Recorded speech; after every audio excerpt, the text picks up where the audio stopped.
Audio Jungle.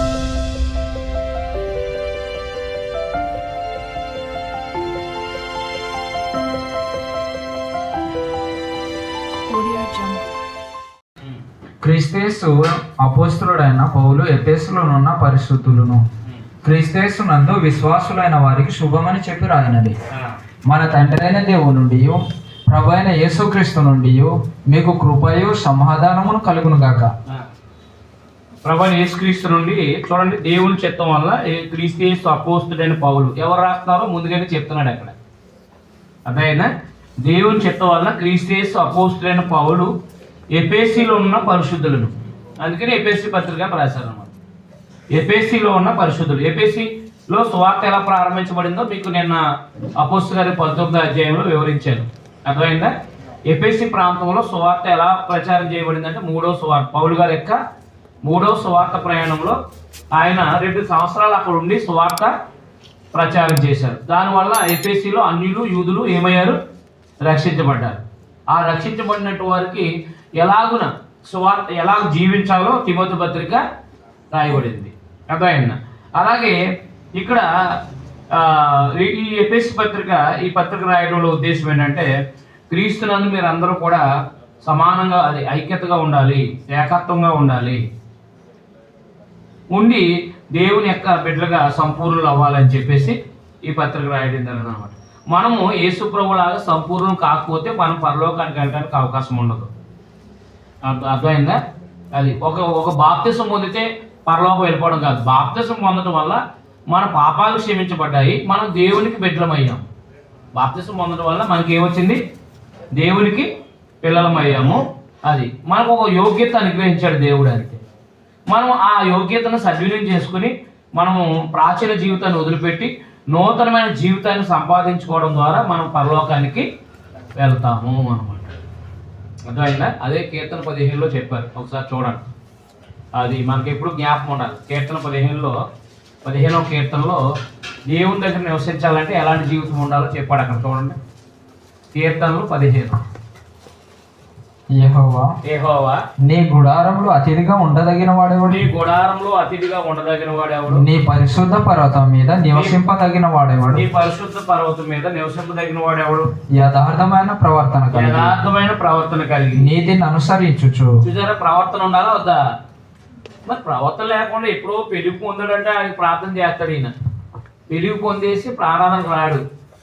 ఆయనకి ఏం చెప్తాడంటే, నాయన ఈయన పరలోకంలో ఉన్నావని నేను నమ్ముతున్నాను అంటాడు. ఇంకా వెళ్ళలేదు ఎవరు పరలోకంలోకి ఇంకెవరు వెళ్ళారా? వెళ్ళలేదు. ఎప్పుడు వెళ్తారు? తీర్పు అయిన తర్వాత వెళ్తారు. అప్పుడు వాళ్ళకి ఎక్కడ ఉంటారో? క్రీస్తునందు మరణించిన వాళ్ళు పరదేశంలో ఉంటారు. కాబట్టి ఎలా డిక్లేర్ చేస్తున్నారు వీళ్ళు? ఎలా డిక్లేర్ చేస్తున్నారు? అక్కడ ఉన్న సమాజాన్ని సంతోషపెట్టడానికి కదా డిక్లేర్ చేస్తున్నారు. ఆలోచించేయండి దేవుని పిల్లలుగా, క్రైస్తవులుగా మనం ఆలోచించాల్సిన అవసరం ఏంటంటే ఇదే. మీకు అర్థమవుతుందా? అందువల్ల మనం ఎప్పుడు కూడా ప్రవర్తన లేకపోతే చెప్పాలి. మనకి దేవుడిచ్చిన ఆయుష్కాలం బాప్తిసం పొందిన కాడి నుంచి మన ప్రవర్తన సరిగా లేకపోతే మన పరలోకం వెళ్ళటానికి అవకాశము ఉండదు అని. ఎందుకంటే మత్తయి సువార్త 25లో చెప్పారు కదా మనకి, నాకు భోజనం పెట్టలేదు మీరు, నేను ఆకలి కొట్టిని మీరు ఆకలి అన్నం పెట్టలేదు, మీరు నాకు దాహం కొట్టి మీరు దప్పిక తీర్చలేదు, మీరు పరదేశంలో ఉన్నప్పుడు చేర్చుకోలేదు, రోగిని ఏంటంటే చూడడానికి ఎప్పుడు ప్రభువా ఎప్పుడు వచ్చావు ప్రభు అంటే, ఈయన సహోదరులు చేస్తే నాకు చేసినట్టే అన్నారు. అంటే వాళ్ళ క్రియలు లేవు. సంఘంలో ఉన్నారు, బాప్తిసం పొందారు, క్రియలు లేవు. క్రియలు లేని విశ్వాసం మూలవుతాం అంటే పరలోకానికి పనికిరారు అనమాట. మరి బాప్తిసం ఎందుకు? ఎంట్రన్స్ అంటే ఎక్కడికి? దేవుని రాజ్యంలోకి ఎంట్రన్స్. ఆ దేవుని రాజ్యంలో ఎలా ప్రవర్తించాలో అలా ప్రవర్తిస్తేనే మనం పరలోకం వెళ్తాం అనమాట. ఇది స్థానిక సంఘాలకి ఖచ్చితంగా చెప్పాలండి. ఎంతసేపు ప్రార్థన చేసుకుని 4 డబ్బులు జేబులు పెట్టుకోవడం కాదు మనం. అర్థమైందా? మనము పనిచేసేవాడు పాత్రులమే. సువార్త ప్రకటించేవాడు సువార్త వల్ల జీవించాలని రాయబడింది, అవునా కాదా? పనివాడు జీతానికి పాత్రుడే కాదంటలేదు. కానీ ఆ జీతం కోసం ఆ జీతం కోసం మాత్రమే కాకుండా ఆత్మ సంబంధమైన జీవితాలు ఎదగటం కొరకు మనం ప్రయాస పడాలి. ఇది మర్చిపోకండి. మరి పౌలు గారు ఏమన్నారు చూడండి ఒకసారి. గలతీ పత్రం 4:19 గలతీ పత్రం 4:19 చూడండి ఒకసారి. నా పిల్లలారా, క్రీస్తు స్వరూపం మీ అందే ఏర్పడు వరకు, క్రీస్తు స్వరూపం మీ అందే ఏర్పడు వరకు మీ విషయమై నాకు మరలా ప్రసవ వేదన కలుగుచున్నది. ఏ స్వరూపం అంట? అప్పుడు ఒక స్వార్థికుడు ఆవేదన చూడండి అక్కడ. ఏ స్వరూపంలో ఎదగాలి? స్త్రీ స్వరూపులు. ఈ దానికోసం ఎవరు ప్రయాసపడాలి? సువార్థికుడు, సంఘం కొరకు. మీకు అర్థమైందా? మన టార్గెట్ ఇదేనండి. పని చేసి భోంచేయటం మామూలే, జీతం తీసుకోవడం. కానీ వాళ్ళని దేవుని వ్యవసాయం కాబట్టి ఆ వ్యవసాయమైన సంఘాన్ని మనం యేసుప్రభు యొక్క స్వరూపంలోకి నడిపించాలి. ప్రేమించడం నేర్పించాలి, సహించడం నేర్పించాలి. అదే అపవిత్రమైన జీవితాన్ని వదిలిపెట్టి పవిత్రమైన జీవితంలోకి వాళ్ళు ప్రోత్సహిస్తూ ఉండాలి. అర్థమైందా? ఇవన్నీ మనం చేయగలిగితేనే అదే వాక్యం ద్వారా, మనం ఏమి చేతితో కాదు, వాక్యము నేర్పించడం ద్వారా వాళ్ళని మనం పవిత్రులుగా నడిపించడం ద్వారానే వాళ్ళని మనము అభివృద్ధి చేసిన ఆత్మీయంగా నడిపించిన వాళ్ళం అవుతాం అనమాట. మీకు అర్థమైందా? అది కాబట్టి ఎవరిని మనం బోధిస్తున్నాం, వాళ్ళ ఇష్టం వచ్చి ఏముంది, మనం ఎవరిని చేయబట్టుకుని నడిపించలేము, బతితే బతుకుతారు లేక మానేస్తారు అనకూడదు. వాళ్ళు తప్పు చేసినప్పుడు ఆయన ఖండించాలి. మొదటి పత్రిక 5వ అధ్యాయం ప్రకారం తప్పు చేసినట్టు నీ అవసరమైతే వెలియాలి. ప్రభురాత్రి పోయిన కానుకలు తీసుకోవడం నువ్వు యోగ్యుడు కాదయ్యా, కాబట్టి నువ్వు నీ పాప జీవితాన్ని వదిలిపెట్టిన తర్వాత అప్పుడు నువ్వు ఇందులో పాలుభావస్తున్నావు అని చెప్పాలి. అప్పుడు ఒక క్రమం ఉంటుంది. మనం లోకాన్ని తీర్పిస్తున్నాం. లోకాల్లో నువ్వు బతుకు బాగా నీ జీవితాన్ని సరి చేసుకో అంటే ఎవడు మాట్లాడా? మన లోకాన్ని తీర్పు తెచ్చేవాళ్ళు కాదు, సంఘంలో వాళ్ళకి తీర్పు తెచ్చేవాళ్ళు. కాబట్టి దేవుని పిల్లలుగా మనము సంఘాన్ని సరి చేయాలి. మన బిడ్డలు సరిలేదా? మన బిడ్డలు సరిగ్గా నడిపించాల్సిన బాధ్యత ఎవరిది? మనదే కదా. పక్కింటి వాళ్ళదా? మన పిల్లలు మనమే. అలాగే మనకు దేవుడు అప్పగించిన సంఘాన్ని కూడా మనం ఆ యొక్క క్రీస్తు యొక్క స్వరూపంలోకి నడిపించాల్సిన అవసరత ఉంది అన్నమాట. అర్థమవుతుందా? అందుకు పరిశుద్ధులు పిలువబడిన, అంటే సంఘం అంటే ఎవరన్నమాట? యేసుక్రీస్తు యొక్క రక్తం చేత పరిశుద్ధపరచబడి పరిశుద్ధులుగా ఉండడానికి పిలువబడినవారు అన్నమాట. పిలువబడినవారు ఎక్లీషియా అన్నారు. గ్రీకులో సంఘాన్ని ఏమన్నాడు? పిలువబడిన వారు అని అర్థం అనమాట. మీకు అర్థమైంది? సంఘాన్ని ఏమన్నారంటే చూడండి, ఎఫెసీలో ఉన్న పరిశుద్ధులు అన్నాడు ఇక్కడ. కానీ నిజానికి సంఘము అనే మాట చాలా చోట్ల ఉపయోగించబడింది కదా. అర్థమైందా? కాబట్టి మనం గమనించాల్సిన విషయాలు ఇవన్నీ కూడా. అర్థమైందా? మనము ఈ విషయాలు గమనించాలి. సంఘం అంటే బిల్డింగ్ కాదు, చర్చ్ అంటే బిల్డింగ్ కాదు. చర్చ్ బిల్డింగ్ అనేది వేరు. బిల్డింగ్ అనేది ఏంటంటే మనం దేవుణ్ణి ఆరాధించడానికి కూడుకునే ఒక స్థలం. అర్థమైందా? దేవుని ఆరాధించడానికి కూడుకునే ఒక స్థలం అన్నమాట అది. అందువల్ల మనము ఈ భౌతికమైన బిల్డింగ్ని చర్చ్ అనకూడదు. చర్చ్ అని ఎవరిని అంటారంటే పిలువబడిన వారిని, సంఘాన్ని, రక్షించబడిన ప్రజల్ని ఏమంటారంటే సంఘం అని అంటారు అన్నమాట. మీకు అర్థమైందా? రక్షించబడిన ప్రజల్ని ఏమంటారు? సంఘము అని అంటారు. ఎక్లీషియా అన్నారు. ఎక్లీషియా అంటే సంఘము, పిలువబడిన వారు అన్నమాట. అంటే నుండి అనమాట. ఎక్కడి నుంచి అయితే పిలువబడ్డామో అక్కడి నుంచి అనమాట. కాబట్టి మనం లోపల నుంచి పిలువబడ్డాం, దాన్ని సంఘాన్ని అవగరించాడు అనమాట. దాన్ని అసెంబ్లీ లేదా కాంగ్రిగేషన్ లేదా చర్చ్ అని చెప్పేసి మాట్లాడడం జరిగింది అనమాట. ఎక్లీషియా అంటే సంఘం అని అర్థం అనమాట. కాబట్టి పరిశుద్ధులు అన్నాడు. పరిశుద్ధులు అంటే అగియోస్. చెప్పాను కదా మీకు. పరిశుద్ధులు అంటే అగియోస్ అంటే ప్రత్యేకింపబడిన వారు అని అర్థం. పరిశుద్ధులు అంటే అర్థం ఏంటి? ప్రత్యేకింపబడిన వారు అని అర్థం అనమాట. కాబట్టి ఎఫెసీలో ఉన్న పరిశుద్ధులు క్రీస్తు యేసునందు విశ్వాసులైన వారికి శుభమని చెప్పి వ్రాయినది. క్రీస్తు యేసునందు ఏమై ఉన్నారో విశ్వాసులైన శుభమని చెప్పి రాయింది. మన తండ్రి అయిన దేవుని నుండి ప్రభువైన యేసుక్రీస్తు నుండి మీకు కృపా సమాధానం కలుగునుగాక. కాబట్టి ఎప్పుడు కూడా సమాధానం ఎక్కడి నుంచి రావాలి? దేవుని దగ్గర నుంచే రావాలి. కాబట్టి కృప సమాధానాలు మనకి ఎప్పుడు కూడా ఆయన ఉండాలి. తర్వాత 3వ వచనం నుంచి మన ప్రభువైన యేసుక్రీస్తు యొక్క తండ్రి యొక్క దేవుడు స్తుతింపబడుగాక. మన ప్రభువైన యేసుక్రీస్తు యొక్క తండ్రి యొక్క దేవుడు స్తుతింపబడుగాక. ఆయన క్రీస్తునందు పరలోక విషయంలో ఆత్మ సంబంధమైన ప్రతి ఆశీర్వాదం మనకు అనుగ్రహించాడు. అంటే సంఘానికి దేవుడు ఏ ఆశీర్వాదాలు అనుగ్రహించాడు? ఆత్మ సంబంధమైన ప్రతి ఆశీర్వాదం అనుగ్రహించాడు. నేను చేస్తాను సరే, సంఘం యొక్క గొప్పతనం ఎంత గొప్పదో మనం ఈ పత్రిక ద్వారా నేర్చుకోగలుగుతాం. ఆశీర్వాదాలు, ఆత్మ సంబంధమైన ఆశీర్వాదాలు అంటే అర్థం ఏంటి? ఆత్మ సంబంధమైన ఆశీర్వాదాలు అంటే, ఆశీర్వాదం అంటే ఏంటంటే భౌతికమైన ఆశీర్వాదాలు అంటే ఏంటి చెప్పండి పోయి. భౌతిక ఆశీర్వాదాలు అనేటప్పటికి మనకు ద్వితీయోపదేశకాండం 28 జ్ఞాపకం రావాలి. అవునా? ద్వితీయోపదేశకాండంలో బిడ్డలు పుట్టడం ఆశీర్వాదం, ఆస్తి అభివృద్ధి అవ్వడం ఆశీర్వాదం, గొడ్లు గొర్రెలు అభివృద్ధి అవ్వడం ఆశీర్వాదం. అర్థమైందా? కాబట్టి అప్పు ఇచ్చేవారుగా ఉండటం ఆశీర్వాదం. అవునా? ఇవన్నీ కూడా భౌతిక ఆశీర్వాదాలు. అర్థమైందా? ఇక్కడ మనం గమనించాల్సి ఆత్మ సంబంధమైన ప్రతి ఆశీర్వాదం మనకు అనుగ్రహించారన్నారు కదా. ఆశీర్వాదం అంటే ఏంటి? వృద్ధి చెందడమే కదా. క్రీస్తునందు దేవుడు మనకు అనుగ్రహించడం ఏంటి? ఆత్మీయ ఆశీర్వాదాలు. అవునా? ఆత్మీయ ఆశీర్వాదాలు.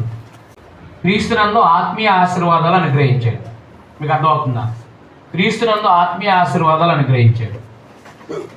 క్రీస్తునందు ఆత్మీయ ఆశీర్వాదాలు. భౌతిక ఆశీర్వాదాలు అనేటప్పటికి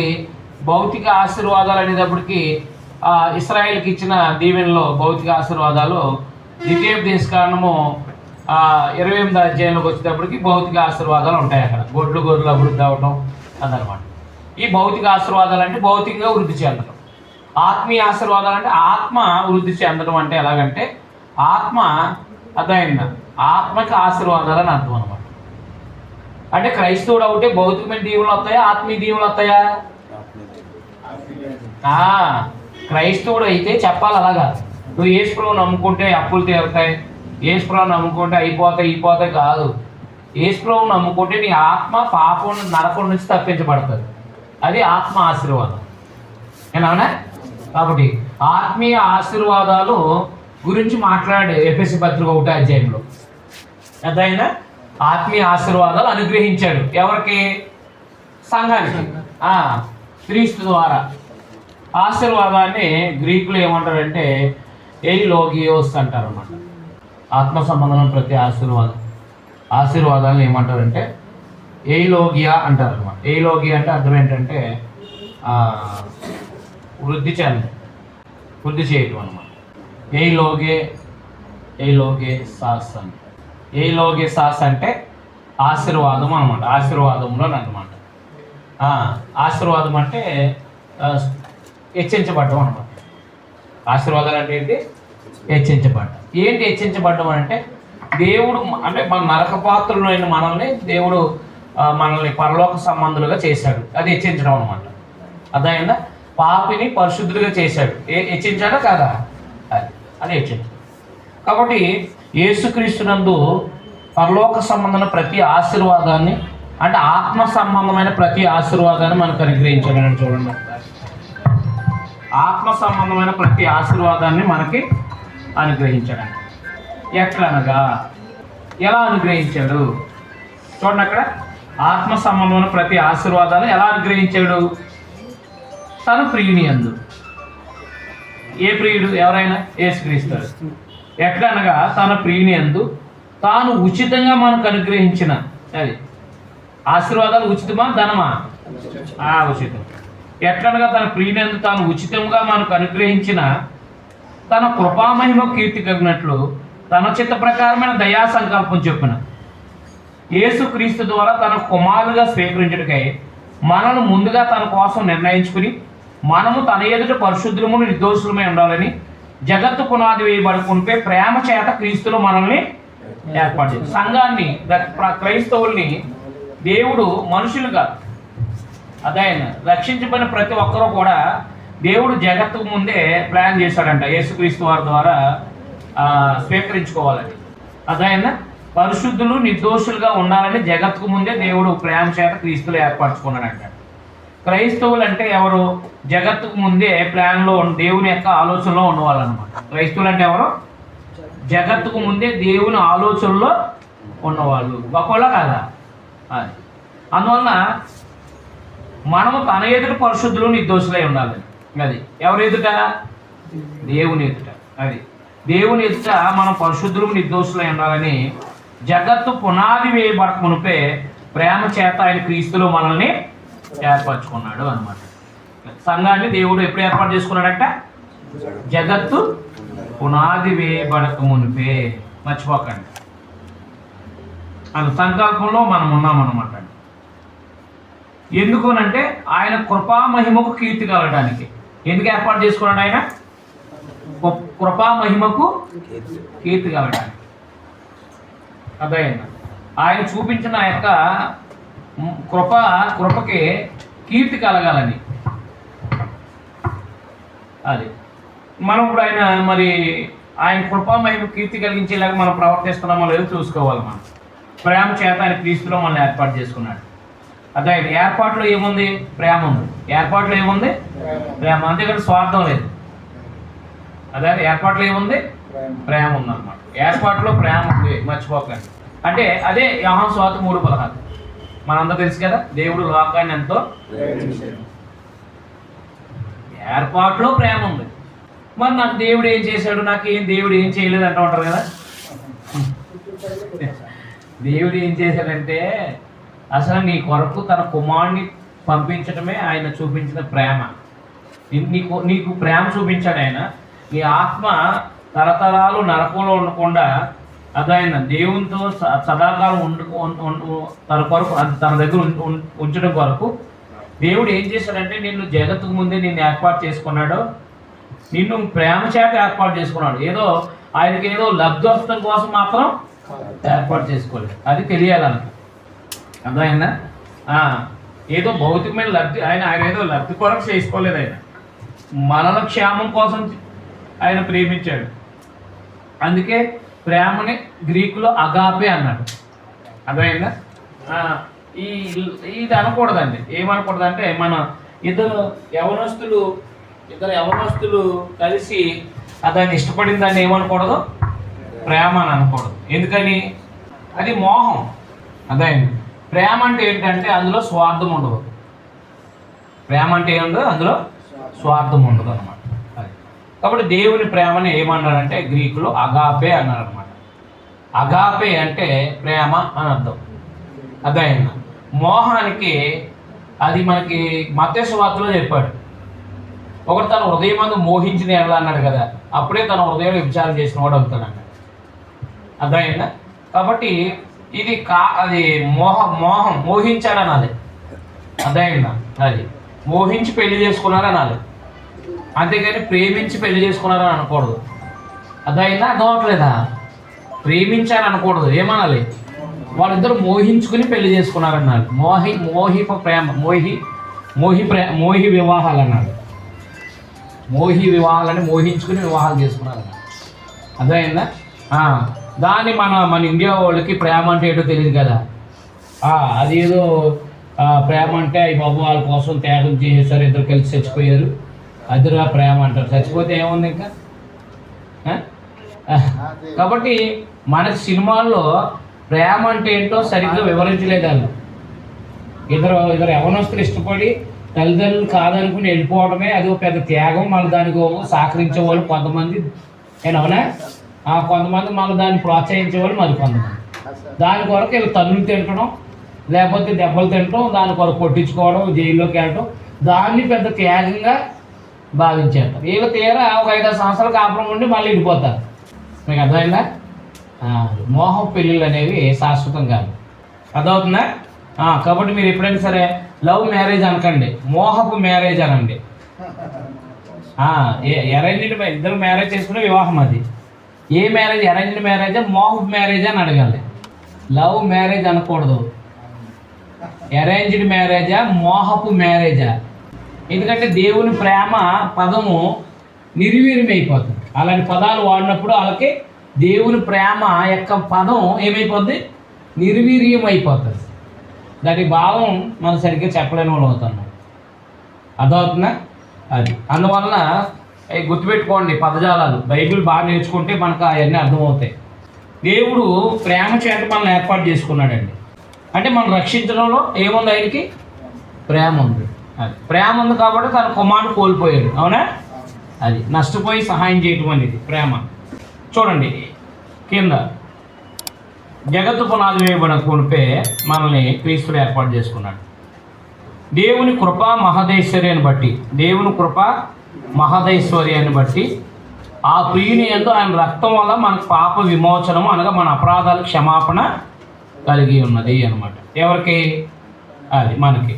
అంటే దేవుడు తన ప్రేమ చేత ఏర్పాటు చేసుకున్నాడు కాబట్టి తన కుమారుని లోకానికి పంపించి ఆయన ద్వారా మన పాపాలను క్షమించారన్నమాట అండి. అదైందా? ఆయన రక్తం వల్ల మనకు విమోచనం. అదైందా? రక్తం వల్ల మనకు విమోచనం. అందుకనే ఆదికాండం 9వ అధ్యాయంలో మాంసాహారాన్ని ఇచ్చేటప్పుడు దేవుడు ఏమన్నాడు? మా రక్తంతో తినకూడదు అన్నాడు. 4-5 వచనాల్లో కదా. ఎందుకు? మానవులందరినీ కూడా యేసు రక్తం ద్వారా వారి పాపాలను క్షమించాలనుకున్నాడు కాబట్టి దేవుడు అందుకని రక్తంతో తినకూడదు అన్నాడు. రక్తాన్ని ఇశ్రాయేల్ కానీ అలాగే పితరులు కానీ ఇశ్రాయేల్ కానీ క్రైస్తవులు కానీ రక్తాన్ని తినకూడదు. అవునా? రక్తాన్ని దేవుడు సెపరేట్ చేశాడు. ఎందుకంటే యేసుక్రీస్తు యొక్క రక్తం ద్వారా మనల్ని పరిశుద్ధులుగా మన పాపాలను క్షమించాలనుకున్నాడు. అర్థమైందా? ఎందుకంటే చూడండి ఒకసారి లేవికాండం 17వ అధ్యాయం 10వ వచనం చూడండి ఒకసారి. 9-10 వచనాలు పరిహారం చేస్తుంది అనమాట. ప్రాణము ఆ లేవికాండము 17వ అధ్యాయం 9-10 వచనాలు.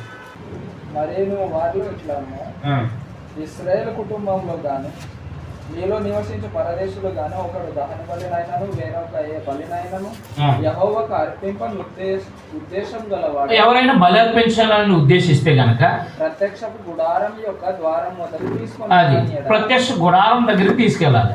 రాని ఎడల ఆ మనుషుడు జనుల నుండి కొట్టువేయబడతాడు.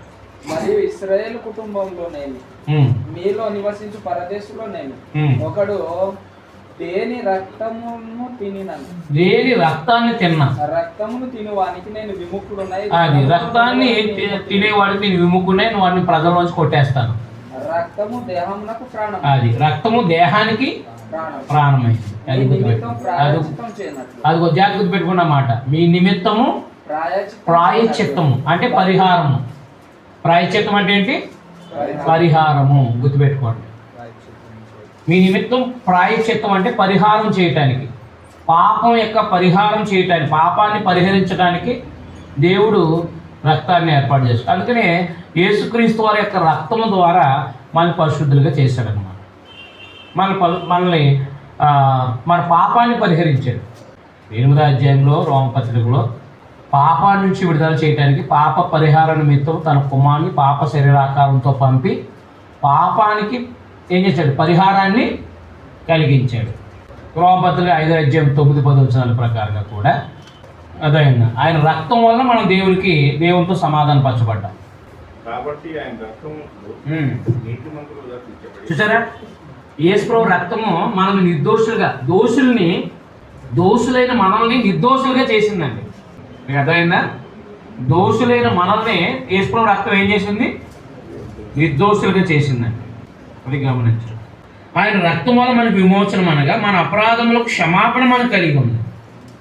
అర్థమైందా?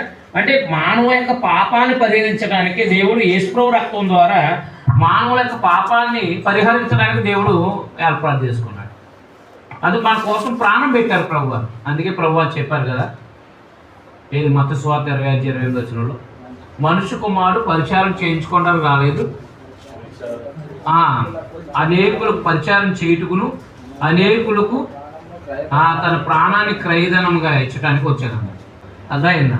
కాబట్టి మనము విడుదల పొందింది ప్రభు రక్తం, మన పాపాలు క్షమించబడింది మన ప్రభు రక్తాన్ని బట్టి. గుర్తుపెట్టుకోండి. అంటే మన కోసం మన ప్రభువారు ప్రాణం పెట్టారు. మన పాప క్షమాపణ ఎలా జరిగిందంటే ప్రాణం పెట్టి మనం చచ్చిపోవాలి. నిజానికి పాపాన్ని మన కోసం యేసు చనిపోయారు. అప్పుడు జాగ్రత్తగా ఉండాలి వద్దా? మన కోసం మనం చనిపోవాల్సింది. పాత నిబంధన అయితే జంతువులు చనిపోయాయి, గొర్రెలు, మేకలు, ఎడ్లు. అవునా? గొర్రెలు, ఆవులు. అంటే పాపం చేసిందేమో మనిషి. ఆ పాపం చేసిన మనిషి ఆ యొక్క గొర్రె పిల్ల యొక్క తల మీద పెట్టాలి. అప్పుడు యాజకుడు దాన్ని వధించాలి. అంటే తను మానవుడు చేసిన పాపం ఆ గొర్రె పిల్ల భరించేదనమాట. అదైంది. అయినప్పటికీ ఆ యొక్క రక్తం వల్ల సంపూర్ణ సిద్ధి కలగలేదు. అందుకు యేసు ప్రభువారిని బలిగా ఇచ్చారనమాట. అందుకే పాపం ఎరగిన ఆయన దేవుడు మన కోసం పాపంగా చేశారు. చూసారా, యేసు ప్రభు వారి యొక్క రక్తం ద్వారా మన పాపాలు క్షమించబడినాయని మర్చిపోకండి. ఎప్పుడు కూడా బాప్తిసం పొందేసానంటే ఆ తర్వాత సిగరెట్ నోట్లో పెట్టేసుకోవడం అంతేనా, మందు తాగేయటం, ఇచ్చలవిడిగా బ్రతకడం కాదు. బాప్తిసం పొందామంటే నీ కొరకు ఒక ఆయన ప్రాణం పెట్టారని మర్చిపోకండి.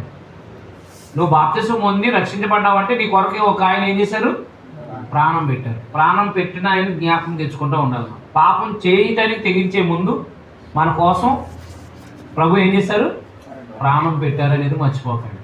సింపుల్గా తీసుకోకండి, ప్రభు రక్తము సింపుల్గా తీసుకోకండి. కాబట్టి ఆయన రక్తం వల్ల మనకు విమోచన. విమోచన అంటే అర్థం ఏంటి, విడుదల.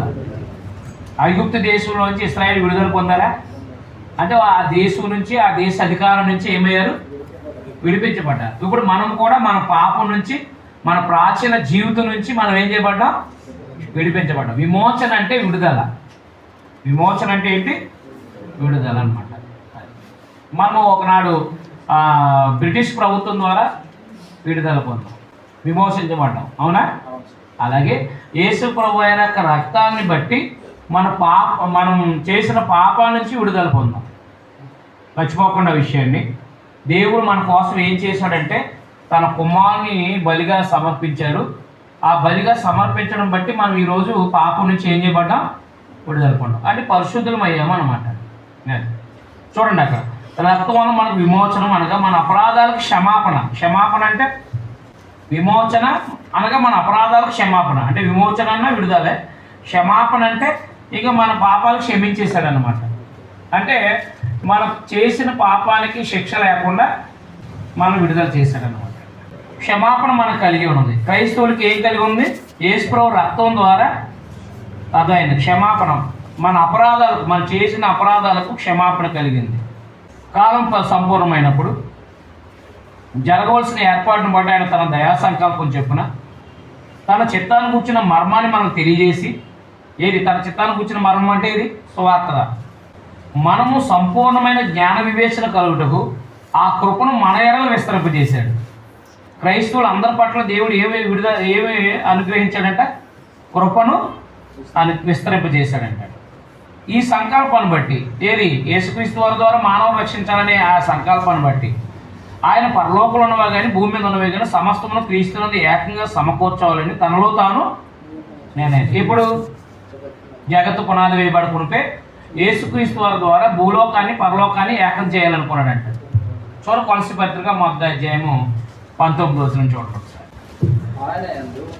ఆయన యందు సర్వసంపూర్ణంగా నివసింపవలెనని ఆయన శిలువ రక్తం చేత సంధి చేశాడు. అది ఆయన శిలువ రక్తము చేత సంధి చేశాడంట.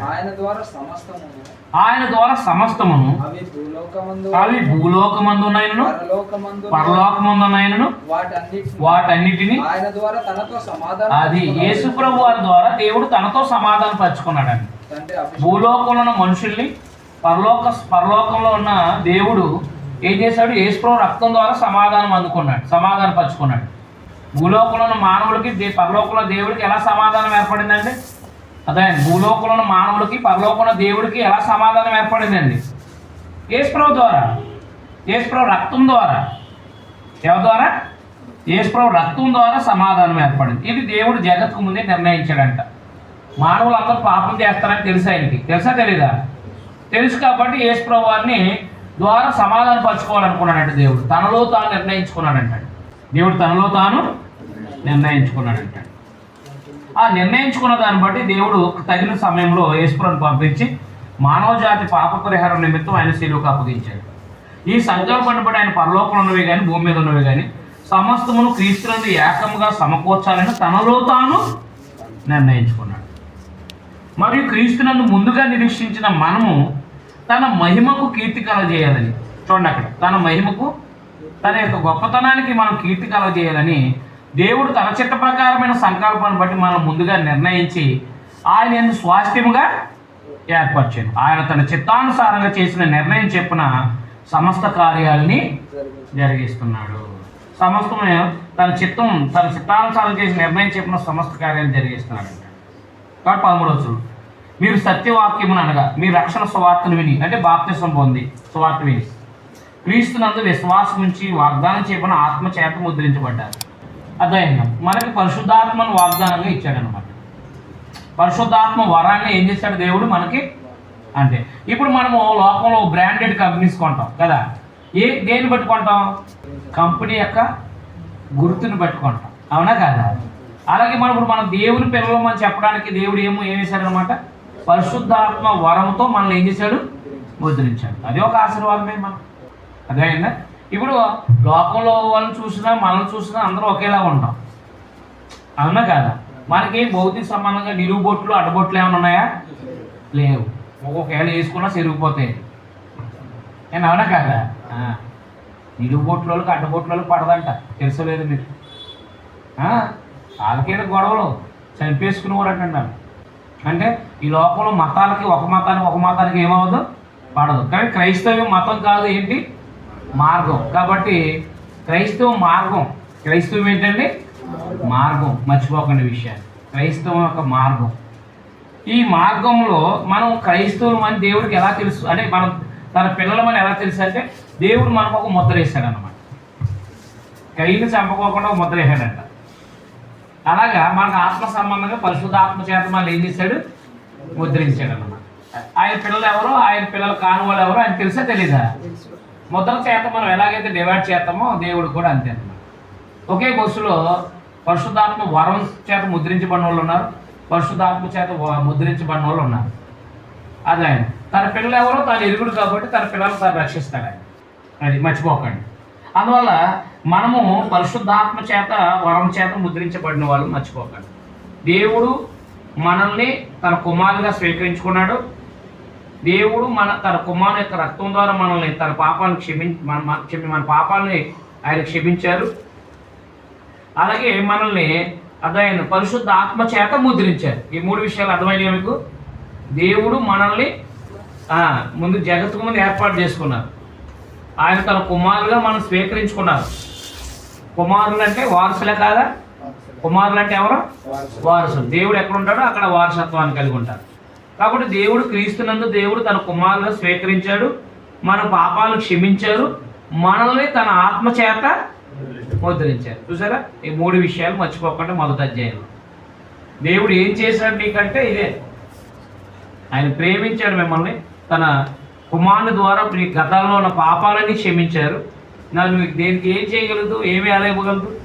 ఈ పాపాలను పరిహరించుకోవడానికి నువ్వు ఏం ఎలా ఇవ్వగలదు? ఈ సంకల్పాన్ని బట్టి ఆయన పరలోకం భూమి మీద ఉన్నవి కానీ క్రీస్తునందు ఏకముగా అనే మాటలు చూసారా?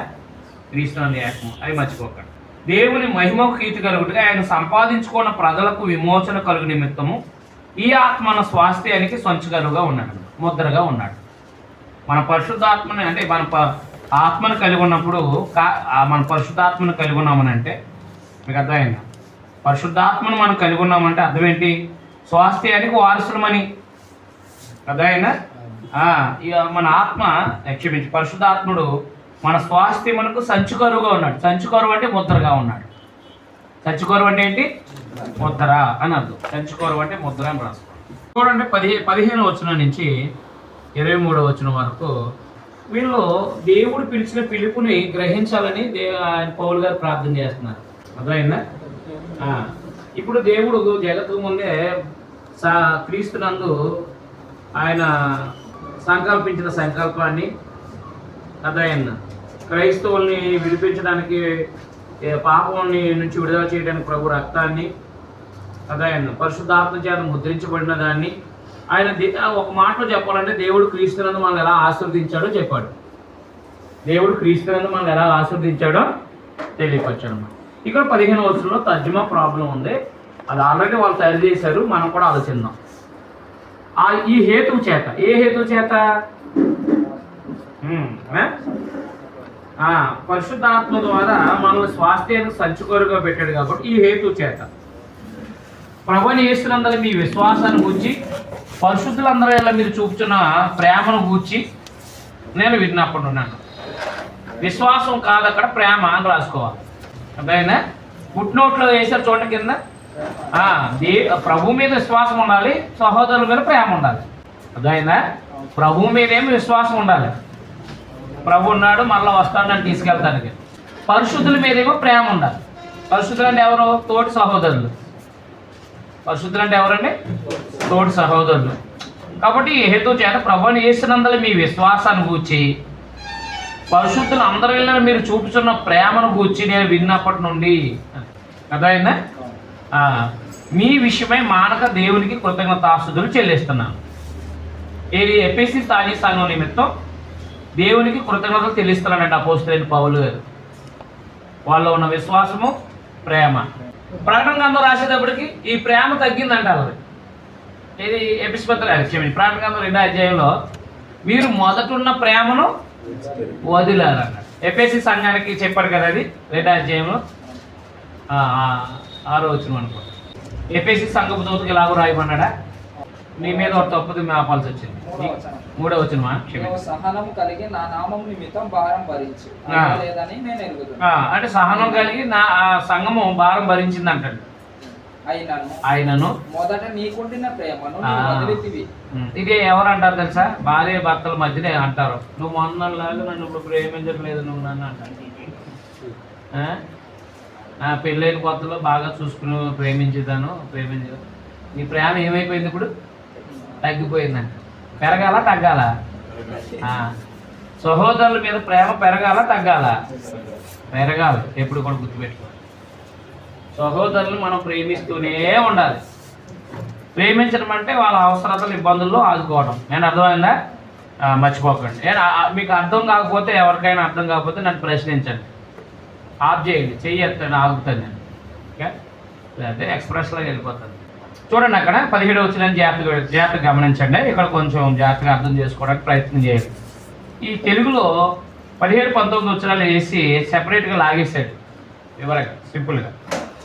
అయితే గ్రీకులో ఏ వచనం ఆ వచనం వివరంగా ఉంటుంది. మీకు అర్థమైందా? నేను అందులో చదువుతాను, మీరు గమనించండి. మీరు అందులో చూడండి, నేను అందులో చూడండి. అక్కడ 17, మన ప్రభు అయిన యేసుక్రీస్తుకు దేవుడు తేజోమయుడైన తండ్రి మీకు శక్తి ఇవ్వాలని ప్రార్థిస్తున్నాను. మన ప్రభు అయిన యేసుక్రీస్తుకు దేవుడు తేజోమయుడైన తండ్రి మీకు శక్తిని ఇవ్వాలని ప్రార్థన చేస్తున్నాను. అప్పుడు మీరు తెలివిగల వాళ్ళుగా ఉంటారు. దేవుడు వెల్లడి చేసే విషయాలను అర్థం చేసుకుంటారు. అదైనా దేవుడు వెల్లడి చేసే విషయాల్ని అర్థం అలా మీరు ఆయన గురించి సరైన జ్ఞానాన్ని సంపాదించుకోగలుగుతారు. ఏమని ప్రార్థన చేస్తున్నాడు ఆయన? తండ్రి మీకు శక్తిని ఇవ్వాలని ప్రార్థన చేస్తున్నాడు. ఏమని? అదైనా మీరు స్పష్టంగా చూడాలని ఆయన మీ హృదయాల్ని తెరిచాడు. అదైనా దీనివల్ల ఆయన దేనికోసం మిమ్మల్ని పిలిచాడో, దేనికోసం మీరు ఎదురు చూస్తున్నారో, పవిత్రులకు వారసత్వం ఇవ్వడానికి ఆయన ఏ గొప్ప సంపదను సిద్ధం చేశాడో మీరు తెలుసుకోగలుగుతారు. నేను అర్థమైందా? చూడండి 17 రోజుల్లో. మరియు మీ మనోనేత్రాలు వెలిగించబడినందున ఆయన మిమ్మల్ని పిలిచిన పిలుపుల నిరీక్షణ ఎట్టుదో, పరిశుద్ధుల్లో ఆయన స్వాస్థ్యం యొక్క మహిమైశ్వర్యం ఎట్టుదో, ఆయన క్రీస్తునందు వినియోగపరిచిన బలాత్సయాన్ని బట్టి విశ్వసించు మన యందు ఆయన చూపుచున్న తన శక్తి యొక్క అపరిమితను మహత్యం ఎట్టుదో మీరు తెలుసుకోవాలని. అదైనా మీరు తెలుసుకోవాలని. మహిమా స్వరూపేగు తండ్రి తను తెలుసుకుంటే మీరు జ్ఞానమును అంటే తెలివిని ప్రత్యక్షత గల మనసు అనుగ్రహించినట్లు నేను నా ప్రార్థన మిమ్మల్ని గూర్చి విజ్ఞాపన చేస్తున్నాను అన్నాడు. అదైనా మనకేం తెలియాలి? ఆయన పిలిచి వలన పిలుపు వలన నిరీక్షణ ఏంటిదో మనకు తెలియదు. అదైనా మనల్ని ఎందుకు పిలిచాడు ఆయన? మనల్ని ఎందుకు పిలిచాడు? పరిశుద్ధులుగా ఉండడానికి పిలిచాడు. అదైనా ఆ పరిశుద్ధులుగా ఉండడానికి పిలిచిన దాంట్లో నిరీక్షణ ఉంది. అంటే మరలా యేసుప్రభువు వారు వచ్చినప్పుడు మరలా తిరిగి తీసుకెళ్ళడానికి పిలిచాడు మనం. అవునా? కాబట్టి ఆయన పరిశుద్ధులైన స్వాస్థ్యం యొక్క మహిమైశ్వర్యం. అదే పరిశుద్ధులలో ఆయన స్వాస్థ్యం యొక్క మహిమైశ్వర్యం ఎట్టుదో. అదైనా క్రైస్తవులకు ఉన్నది ఏంటి? ఐశ్వర్యమా మహిమైశ్వర్యమా? మరి ఎంతసేపు ఈ ఐశ్వర్యం అంటున్నారు? మహిమైశ్వర్యం మర్చిపోకండి. ఈ ఐశ్వర్యాన్ని లోకంలో ధనవంతుడు కూడా ఒక అడుగు కొనుక్కోలేడు కదా. అలాంటి ఐశ్వర్యము క్రీస్తునందు మనకి అనుగ్రహించబడదు. మనం లోకాన్ని చూసినా చేపు ఈ ఐశ్వర్యం కనపడదు. లోకము, లోక ఘనత, లోక ధనము వీటి కోసం ఎదుగుతున్న చేపు మనకి ఈ ఐశ్వర్యం యొక్క విలువ అది తెలుసుకోవాలని ప్రార్థన చేస్తాడంట. తెలివి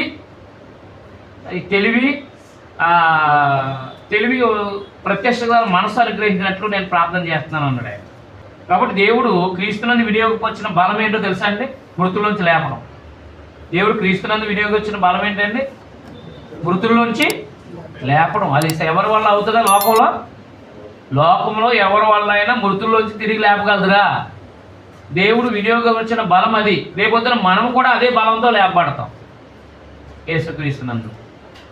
ఆలోచించేయండి. తర్వాత ఆయన బలాత్సయం చేత క్రీస్తును మృతుల్లోని లేపి, చూసారా, దేవుని బలాత్సయం ఏంటి? మృతుల్లోంచి లేపి సమస్తమైన ఆధిపత్యం కంటే, అంటే అధికారం కంటే, శక్తి కంటే, ప్రభుత్వం కంటే, ఈ యుగమునందు మాత్రమే కాక రాబోయే యుగమునందు పేరు పొందిన ప్రతి నామము కంటేను ఎంతో హెచ్చుగా పరలోకమునందు ఆయన తన కుడిపార్శాన కూర్చొని పెట్టుకొని ఉన్నాడు అన్నమాట. రాబోయే యుగం అంటే ఏది? యుగం అంటే 1000 సంవత్సరాలు, మర్చిపోక. రాబోయే యుగం అంటే మరో యుగం కాదు. మీకు అర్థమైందా? రాబోయే యుగం అంటే మరో యుగం కాదు. యుగం అంటే ఎన్ని సంవత్సరాలు? 1000 సంవత్సరాలు. ప్రభుత్వం కంటే ఆధిపత్యం. ఇక్కడ తర్జుమా ప్రాబ్లం ఉంది, సరి చేసుకోండి. యుగం అనే మాట లేదు, క్షమించండి. వ్యవస్థ అనే మాట ఉందన్నమాట. రానున్న వ్యవస్థలో ఉండే అన్నిటికన్నా కూడా అది ఉన్నతమైన, ఉన్నవే కాదు, రానున్న వ్యవస్థలో ఉండే అన్నిటికన్నా కూడా అది ఉన్నతమైన వ్యవస్థ. యుగం కాదు, వ్యవస్థ, క్షమించండి.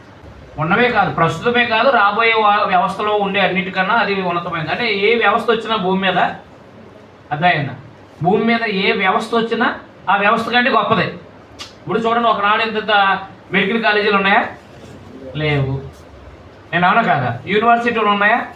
లేవు. ఒకప్పుడు చాలా చిన్న చిన్న పెంకుటిల్లో రేట్ సెట్లు వేసుకుని చెప్పేవారు, అవునా? అలాగే ఇప్పుడు చాలా గొప్పగా యూనివర్సిటీలను ఏర్పాటు చేస్తున్నారు.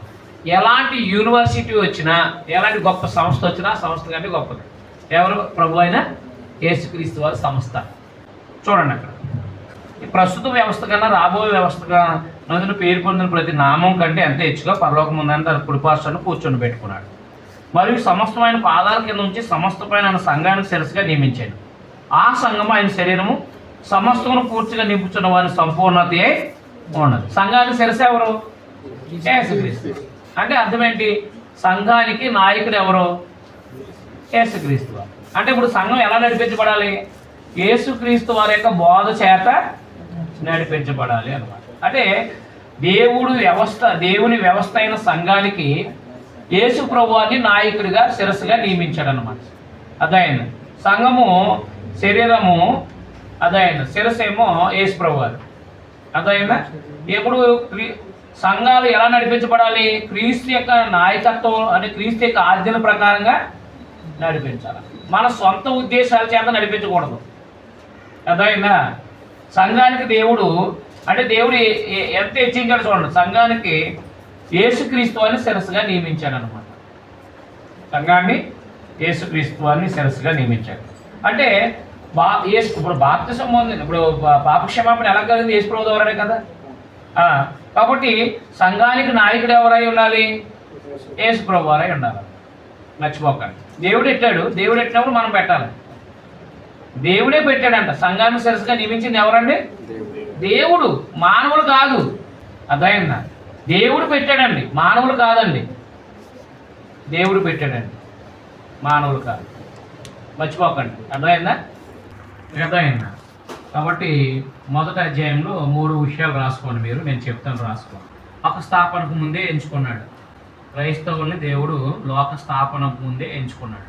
దేవుడు మనల్ని లోక స్థాపనకు ముందే ఎంచుకున్నాడు. రెండోది, యేసుక్రీస్తు ద్వారా మనల్ని కుమారులుగా చేశాడు. రెండో పాయింట్, దేవుడు యేసుక్రీస్తు ద్వారా మనల్ని కుమారులుగా చేశాడు. యేసుక్రీస్తు ద్వారా మనల్ని కుమారులుగా చేశాడు. పరిశుద్ధాత్మ చేత ముద్రించాడు. అర్థమైందా? ఈ విషయాల్ని గ్రహించాలని పౌలు యొక్క ప్రార్థన. ఈ సంఘము ఈ విషయాల్ని గ్రహించాలని పౌలు యొక్క ప్రార్థన. ఈ విషయాలు సంఘం గ్రహించాలని పౌలు యొక్క ప్రార్థన. మర్చిపోకండి. ఈ విషయాల్ని సంఘము గ్రహించాలని పౌలు యొక్క ప్రార్థన. నేను అర్థమైందా? ఒకటో అధ్యాయం అర్థమైందా?